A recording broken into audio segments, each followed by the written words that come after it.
The term is used to describe the presence of pain and the loss of function to the tendons of the outer elbow of the extensor muscle groups of the forearm. Okay, and there is increased risk of developing tennis elbow in jobs, sports, and occupations that utilize excessive wrist or hand usage. Okay, so a common myth is that lateral epicondylitis is actually underpinned by an inflammatory process, and that's why people still call it lateral epicondylitis, the itis. This isn't the case, guys. There's absolutely no inflammatory process that underpins why tennis elbow occurs. It's actually a tendon loading issue, which we'll get into later in the video. I want to talk about the concept of hyperalgesia and how that's relevant to tennis elbow. So hyperalgesia in a nutshell, guys, is an increased perception, sensory perception of pain in a specific area of the body. Every time you get a burn or you knock your foot on the table or something along those lines, there will be an increased sense of perception of pain in that area of the body.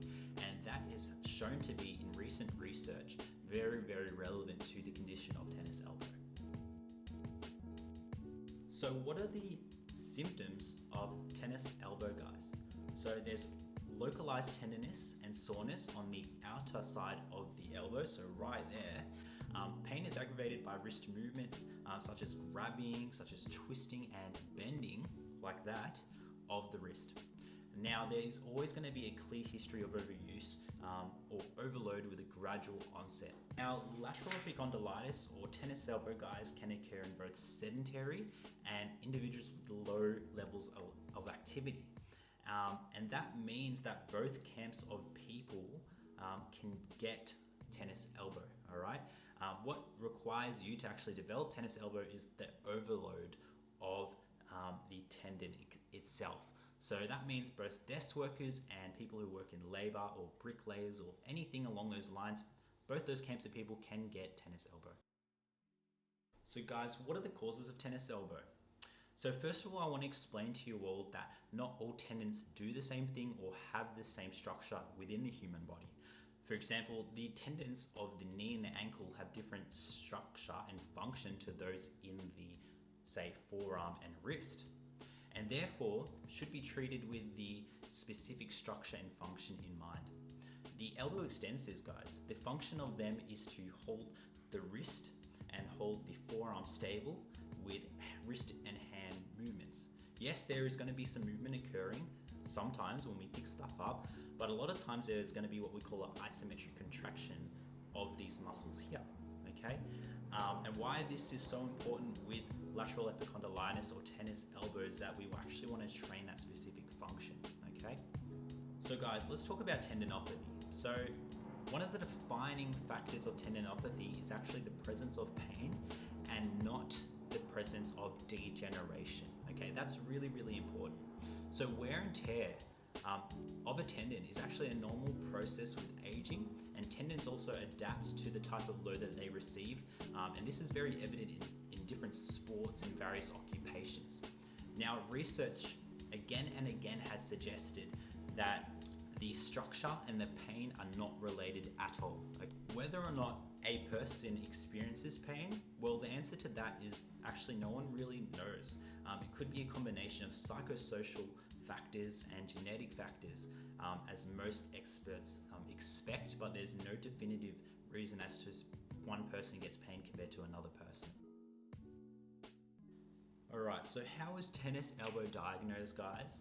Well, not by x-ray or imaging, that is for sure. Okay, so imaging, it's not an accurate way to diagnose lateral epicondylitis or tennis elbow, as degeneration has been shown to be present in both those with and without lateral elbow pain. However, imaging may be helpful to further investigate if conservative treatment has not shown improvements for some time. So tennis elbow, guys, is diagnosed when there is a clear history of overuse of the forearm muscles, and that is with wrist or hand movements that is seen in correlation with the person's occupation, lifestyle, and general activities of daily living.